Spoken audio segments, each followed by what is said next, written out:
Let's face it, before this week, none of us knew who Zohran Mamdani even is. But now, he's on every news channel, every social media network. Heck, my grandmother's WhatsApp groups features memes with his face on it. But the question remains, how did this immigrant and a proud democratic socialist end up on the cusp of becoming the mayor of not just any city, but New York City? How did he get renters, immigrants, students, Gen Z, people who are perpetually online to come out and vote for him, actually on ground? And more importantly, what are the critical lessons his trailblazing campaign has for us all?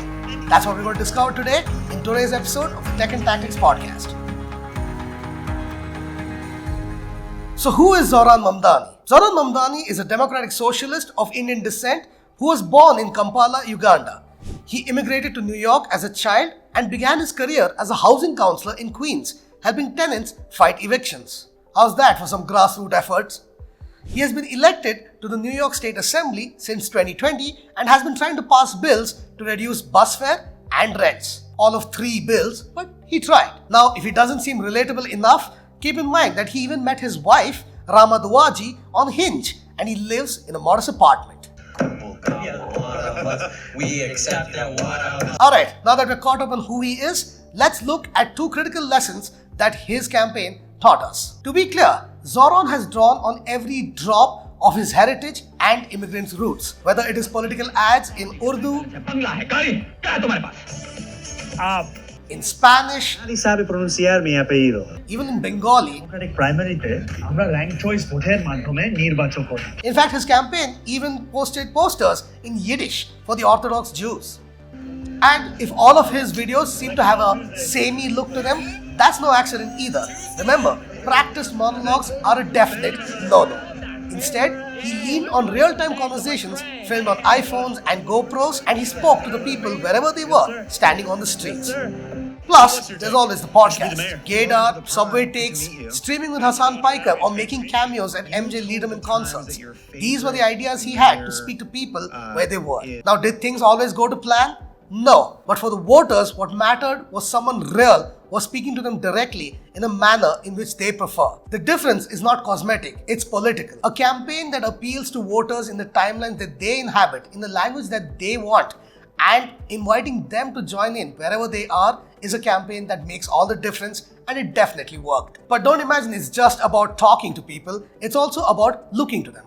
Now, if you take Zohran's opponents, they control the legacy networks. That's why they have all the glossy TV spots, the pre-planned questions, photo shoots on magazines, and all the party roles. But Zohran did not have a budget. In fact, his budget was ludicrously less when compared to his opponents. He's still there in all the DMs, Instagram, WhatsApp, and live streams. So what gives? Well, he does his voter interactions with a microphone. Or how about his policies being explained when he's riding the subway? There's always the infamous freeze the rent message that he demonstrated by jumping into a cold ocean. Now, these moments are not just luck. It's not just some kooky guy being kooky. They're very planned to make sure that he looks exactly like the kind of people he wants voting for him. The campaign did not rely on any big celebrity retweets, although he has plenty of endorsements from political bigwigs. Neither did he have much money to buy ad space. Now, what he did have is the conviction that the videos that he makes are the videos that his voters would have watched anyway. Looking like them was as important as talking like them. But let's not get confused. Look, it's not just Instagram memes and jogging on TikTok. Those don't actually win elections. Mamdani has been consistent. He has been consistently on the ground with New Yorkers. He's been protesting, showing up for tenants, or even pushing back against opponents. What matters is everything that he did, he has done before, and he continues to do it in a manner that screams, I am from this city. So what does that prove? It proves that influence is changing. A viral dance video discussing policy now gets more eyeballs than a televised debate. Purpose-driven storytelling has beaten polished messaging hands down. And co-creation, which is talking to people on the streets, which kind of makes your content for you, has beaten controlled messages in TV studios. The memes have become messengers. But if that sounds funny to you, don't be fooled. One thing is absolutely clear.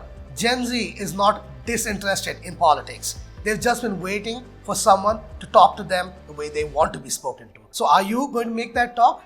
You should. And you too, just like Mamdani, might win an election that just 2 months ago you had no chance of winning at all. That's all for this time. Thank you for listening to the Tech and Tactics podcast. Do rate and subscribe to us, and don't forget to leave us a comment below. See ya.